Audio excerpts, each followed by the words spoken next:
Galera, parte 8 de Gálatas, a luta de Paulo para explicar para os judeus que eles não são, os cristãos judaizantes, que eles não são justificados pelas leis, nem que eles fazem agora, nem pelas anteriores. Abraão, Gênesis 3,18, Paulo diz que de Abraão que serão abençoadas todas as famílias da terra. Quer dizer, era o evangelho de Abraão.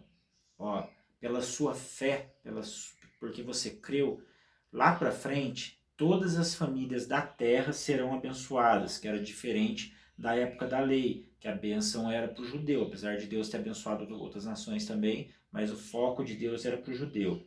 Então, os que têm fé, a bênção vem de Abraão. Isso que Paulo estava querendo dizer. Os que vivem a lei da fé hoje, a bênção ela vem de Abraão. Pela lei ninguém é justificado pelo que se faz, mas o justo viverá pela fé, é uma profecia. Ninguém pode revogar a aliança feita em Abraão, que serão benditas todas as famílias da terra.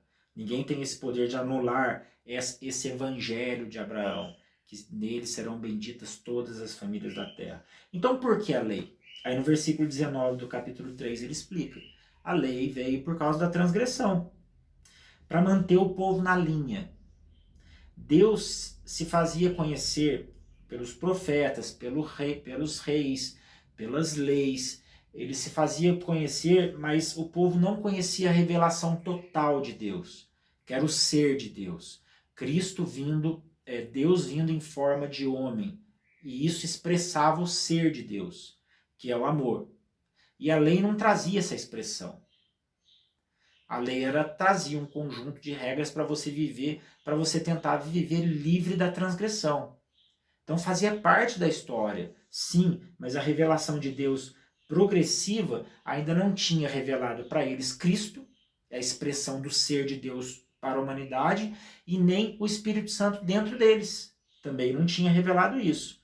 Então, por isso no versículo 23, nós falamos que Paulo fala que nós estávamos debaixo da tutela da lei. Quer dizer, tutela é algo que cuida de criança, que tem a responsabilidade pela lei por criança ou por alguém inválido. Quer dizer, nós não tínhamos condições suficientes de montarmos uma cosmovisão cristã com a salvação para todas as famílias da terra, para entender o que Deus estava falando para Abraão, que eram todas as famílias da terra. Na lei nós não temos essa condição de entender isso, porque nós ainda vivemos de modos e costumes e leis e normas.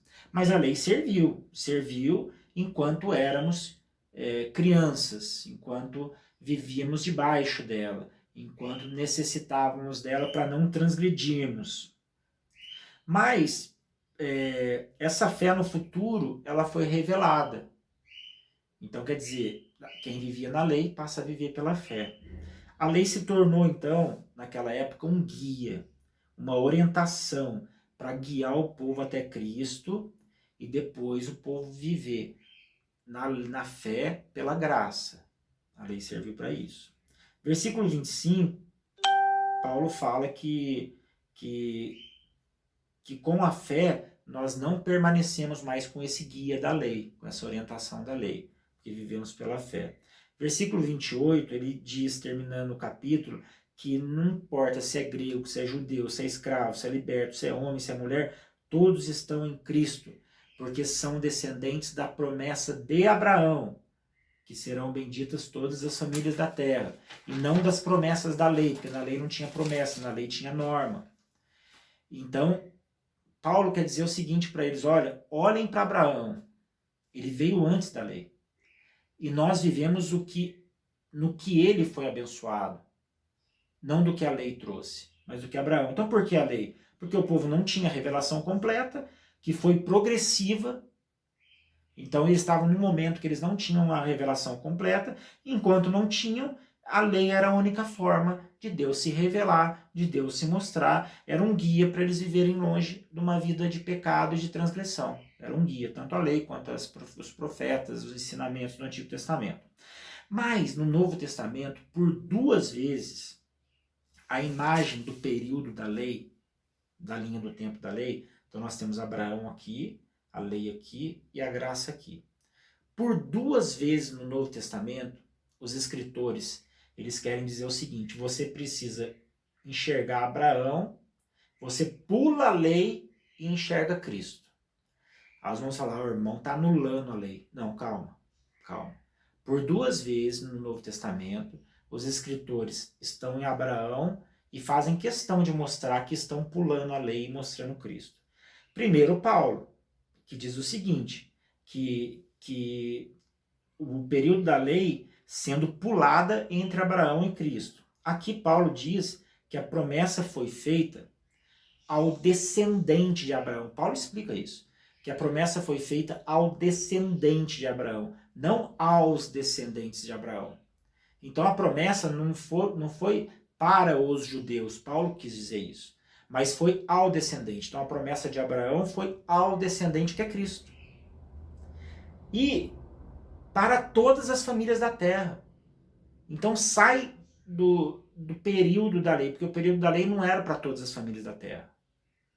Então a promessa em Abraão é ao descendente Cristo e é para todas as famílias da terra após a morte de Cristo. Paulo estava querendo dizer isso, tá?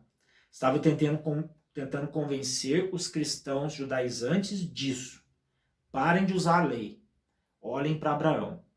Depois, em Hebreus, o escritor de Hebreus, que nós não sabemos se é Paulo, levanta a seguinte questão. Pois bem, tá bom, Cristo então é a nova lei, a nova dispensação da fé e da graça. Beleza. Mas o que ele tem a ver com sacerdócio? O que ele tem a ver com sacerdotes?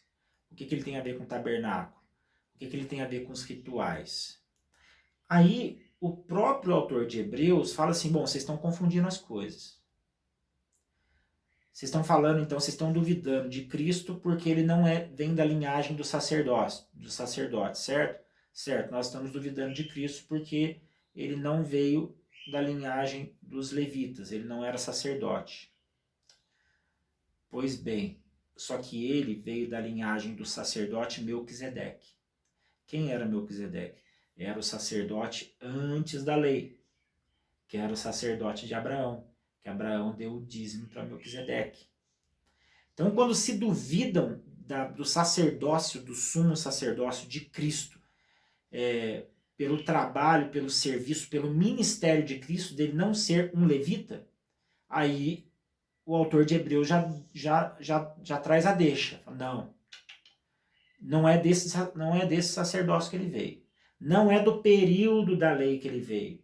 Ele veio do sacerdócio do período antes da lei, que é o sacerdócio de Melquisedeque, que você não sabe de onde veio, para onde vai e nem de onde é. Você não sabe. Então, quer dizer, o autor de Hebreus também pula o período da lei, também tentando mostrar para os hebreus o seguinte, ó, pensem bem no período de Abraão, que vocês não têm Abraão como pai? Vocês não falam que Abraão é pai? Beleza. Então, olha, Cristo não veio do sacerdócio levita, ele veio do sacerdócio de Melquisedeque.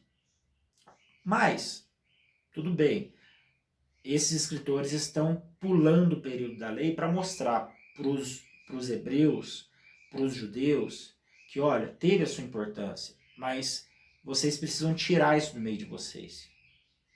Mas nós não podemos anular, desprezar a lei, porque manteve o povo de Deus durante o período da história que ele ainda não tinha sido se revelado por completo. Então ela serviu para isso. E Cristo também, eu tinha muita dificuldade de entender a palavra que ele cumpriu a lei. Agora eu entendo melhor. Como cumpriu? No sentido de carimbar a lei. Olha, passei pela lei, fiz tudo que a lei pediu, e agora que eu dei um ponto final nela, ela escreveu a sua história, e eu dei um ponto de exclamação nela, ok. Mas agora eu comecei uma nova fase. Então ele disse o seguinte, que em Romanos 3:25, Paulo disse o seguinte, que os sacrifícios anteriores, eles não foram anulados. Os sacrifícios anteriores foram validados. Paulo disse isso. Ele disse assim, na tolerância de Deus, deixado impunes os pecados anteriores conhecidos. Então, os pecados anteriores conhecidos que foram feitos sacrifício por eles, Beleza, ok, ok. Mas daqui para frente não. Não mais sacrifício. Acabou o sacrifício. Certo? Cristo foi um elemento que veio de fora do tabernáculo para dentro. Porque o sangue dele veio de fora. O cordeiro veio de fora para dentro do tabernáculo. Então, não é para acharem que o plano de Deus não incluía a tribo dos levitas. O plano de Deus incluía o sacerdócio levítico. Mas o símbolo e o plano de Cristo vieram de fora desse sistema ritualístico da lei. O cordeiro veio de fora do sistema ritualístico da lei, levítico sacerdotal. Ele veio de fora, só que ele veio carimbando tudo. Ele veio, a simbologia veio passando por tudo. Por quê? Vamos lá. O cordeiro entra para dentro do tabernáculo. Faz o seu sangue passar por todos os locais. E aí você pega Cristo como o cordeiro que foi imolado pelas nossas transgressões e ele passa por dentro da simbologia do tabernáculo, carimbando, passando por todos os locais. Em todos os elementos, ele ainda disse de si mesmo, eu sou o pão da vida. Então quer dizer, o pão que está lá dentro do tabernáculo, aí já não, ele é o pão da vida. Eu sou a luz do mundo, quer dizer, o candelabro, não, ele é a luz do mundo. Certo. O sangue dele também era respingado em todas as partes do tabernáculo, na roupa do sacerdote, nas cortinas. Então, quer dizer, ele foi carimbando tudo, ele foi invalidando tudo, beleza, só que agora é o meu sangue, não é mais do cordeiro, ó, é o meu agora, hein? Eu tô passando, meu sangue tá passando por tudo, tá passando por todo o tabernáculo, por todos os rituais de você, meu sangue está passando. Era respingado em tudo. Até no véu que foi rasgado, foi respingado o sangue dele. Só que o sangue dele foi parar no propiciatório também, lá do Santo dos Santos, que é em cima da arca, assim, né? Que é por isso que o véu rasgou. Porque ele foi validando tudo. Quando ele foi parar no Santo dos Santos, que é por onde Deus falava, Deus passou a falar do sangue do filho dele. Quando Deus passa a falar do sangue do filho dele, ele passa a falar de amor, da lei do amor, da graça e da fé. E a lei do amor, da graça e da fé não tinha como conter a lei do amor, da graça e da fé dentro do período da lei, dentro do tabernáculo. Não tinha como conter porque a lei não é amor. Os rituais, eles não tipificam o amor verdadeiro de Cristo. Ele estava sendo revelado. Então, quando se revela e ele morre, o sangue dele cai em cima do propiciatório, na hora que Deus fala, a mensagem de Deus é outra. Não é mais sigam a lei, agora vocês estão livres. Quando Deus fala isso, é amor, meu filho morreu por amor, aí rasga a cortina e quebra tudo. Ele cumpre tudo, depois ele rasga tudo. Por quê? Porque a voz de Deus sai para o mundo. Porque a voz de Deus alcança todas as famílias da terra. Então não é que Cristo morreu para você entrar no Santo dos Santos. Não. Cristo morreu para a glória de Deus explodir no mundo. O véu rasgou e a glória saiu. E agora? Não, eu estou vendo o Santo dos Santos, eu vou ser fulminado. Não. A glória de Deus agora foi revelada em toda a terra. Agora é a lei do amor, não é mais a lei de você entrar no Santo dos Santos sem ser purificado e ser morto, ser fulminado. Não, agora é diferente. Agora Deus já morreu, já deu o seu sacrifício. Jesus já morreu. Então você não vai ser morto. Então a engrenagem ela muda. Por isso o véu se rasgou. Quando o sangue de Cristo foi parar no propiciatório, Deus falou, o véu se rasgou para toda a humanidade. E o sangue foi passado em cada elemento, dizendo assim para os judeus, passou por aqui, ó, o sangue de Cristo passou aqui. Tá bom, e daí que o sangue de Cristo passou aqui? E daí que você não precisa mais usar esse elemento. Você não precisa fazer outro sacrifício. E por que não precisa usar esse elemento? Bom, porque o sacrifício que o sangue que você usou nesse elemento, o sangue que você usou nesse sacrifício, ele purificou toda a humanidade. Tá, mas por que eu não posso fazer com os outros animais? Porque esse sangue que você passou é de alguém que ressuscitou. Esse animal que você matou, ele tá vivo de novo. Então tá bom. Então eu mato ele de novo. Eu não matar ele de novo, ele vai ressuscitar de novo. Ele não tem pecado. Ele cumpriu toda essa lei que você está fazendo, todo esse sacrifício, todo esse ritual que você está fazendo. Ele veio carimbando tudo e falando para você: ó, agora é meu sangue, agora é meu sangue, agora é meu sangue. E na hora que ele ressuscita, não tem como você fazer mais sacrifício nenhum. Não tem como você matar ele de novo. Se você colocar outro animal, você está anulando o sacrifício dele. Então ele está passando, está carimbando tudo, tá bom. O que vocês fizeram até aqui foi válido, valeu, obrigado aí, ó. Deu certo, vocês tentaram se manter longe da transgressão. Não deu muito certo, vocês não conseguiram, mas tá aí a tipificação, tá aí o simbolismo. Tudo bem. Beleza. Até aí. Até aí. Quando Cristo vence a morte, ele paga o salário do pecado. Ah, então, pecado. O salário do pecado é a morte. Beleza. O pecado trabalhou. Ele trabalhou, ele quer o seu salário. Bom, eu trabalhei, agora eu quero meu salário. Tá, o seu salário é a morte, porque você trabalhou na vida do homem, seu salário é a morte. Só que quando Cristo morreu, o pecado não tinha salário, porque Cristo não pecou. A morte não tinha salário, porque Cristo não pecou. Como Cristo não pecou e a morte que trabalhou não tinha salário, a morte teve que devolver a vida para ele. E quando a morte devolve a vida para ele, ele vai validando todos os sacrifícios anteriores, dizendo o seguinte: beleza, sacrifícios anteriores, beleza, estão ok, mas os posteriores não. Sacrifício posterior não. E é por causa disso que Cristo anula toda vida legalista. Toda vida que vive de lei para encontrar Deus. Que vive de norma para encontrar Deus. Cristo anula essa lógica.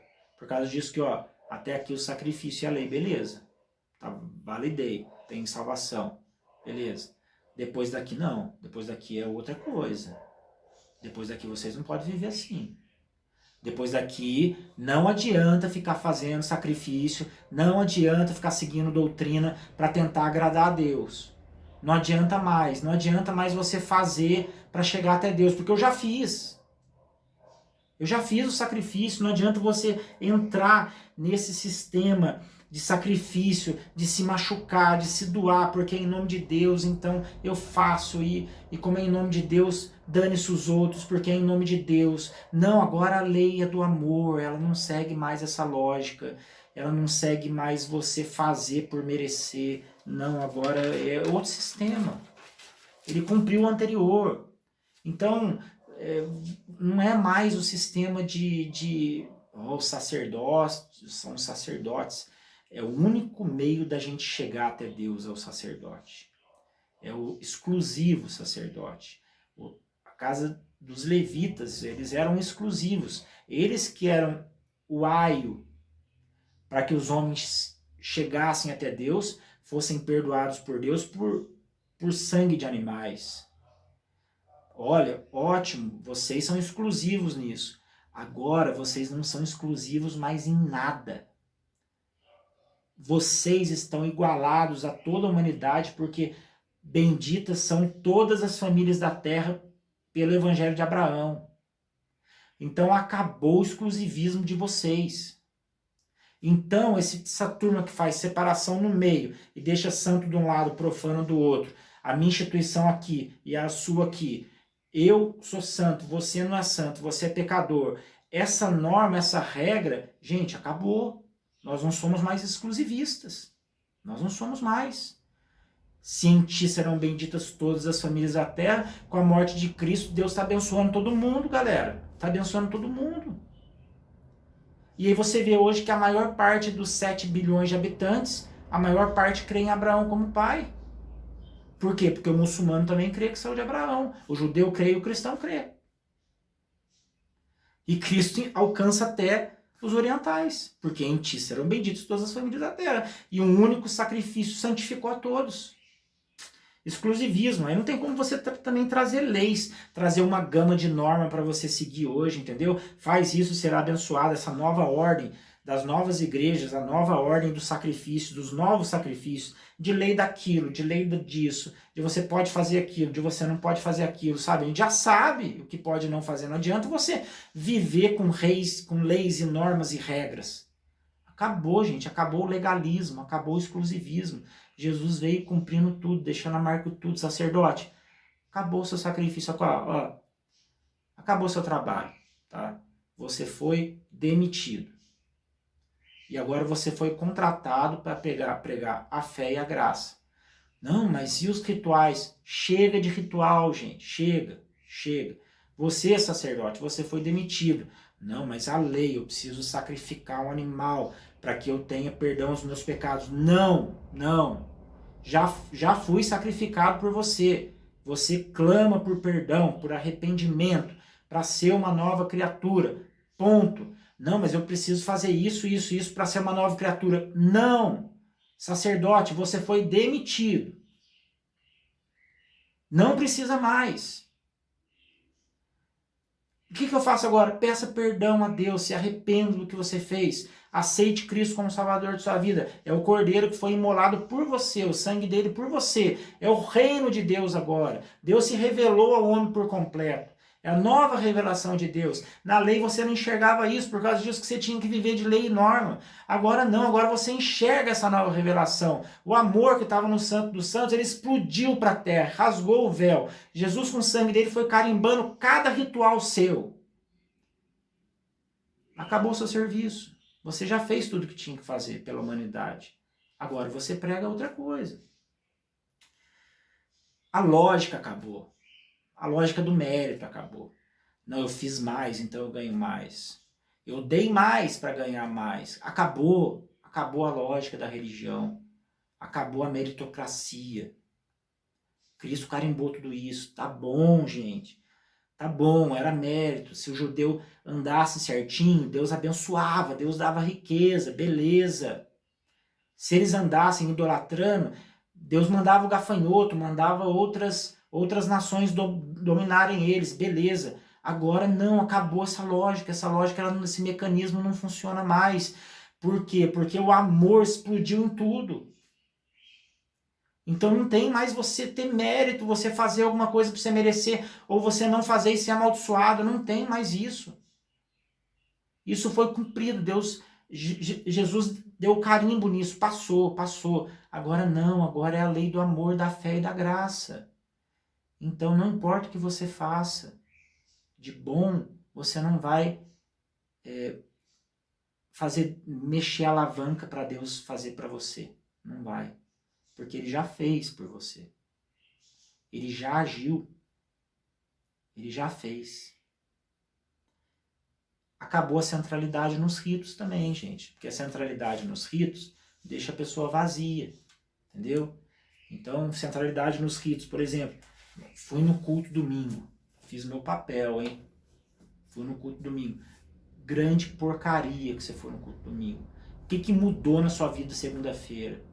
Essa é a diferença da centralidade no ritual. Não, mas eu dei ceia, eu dei dízimo. E daí? Mas o que encheu dentro de você? O que aconteceu dentro de você? Aconteceu alguma coisa dentro de você? Aconteceu. Eu me arrependi do que eu estava fazendo. Matou. Ótimo. Agora não. Eu fiz. Eu dei dízimo. Eu cheguei na hora certa. Eu limpei a igreja, eu abri a igreja. E daí? Deus vai deixar de falar com você ou vai falar com você por causa disso? Acabou essa lógica, acabou essa engrenagem. Não tem mais essa engrenagem. Me exaltei um pouco hoje. Mas tá aí, parte 8, lei e fé. É o salto que o Novo Testamento dá de Abraão para Cristo, né? Deixando esse vácuo da lei, querendo dizer assim, não é que anulamos, mas cumprimos essa parte, vocês esquecem. Agora vocês voltam a Abraão, serão benditas todas as famílias da terra, o meu descendente será abençoado, que é Cristo, serão benditas todas as famílias da terra. Mas e o sacerdote e o ritual? Melquisedeque. Tá, mas e Melquisedeque, o que ele fala? Nada. Você não sabe de onde ele veio, o que ele é e para onde ele vai, mas é ele. Então deve ser uma nova ordem. Uma nova ordem. É a ordem da lei, do amor, da fé, da graça, da misericórdia. É diferente. é outro mecanismo. É um mecanismo que enche dentro. Não é o que se faz fora. O que se faz fora é uma consequência do que se enche dentro. É o mecanismo da interioridade, da mudança interior, do arrependimento. Parte 8, preparando para a parte 9. Graças a Deus. Série aos Gálatas.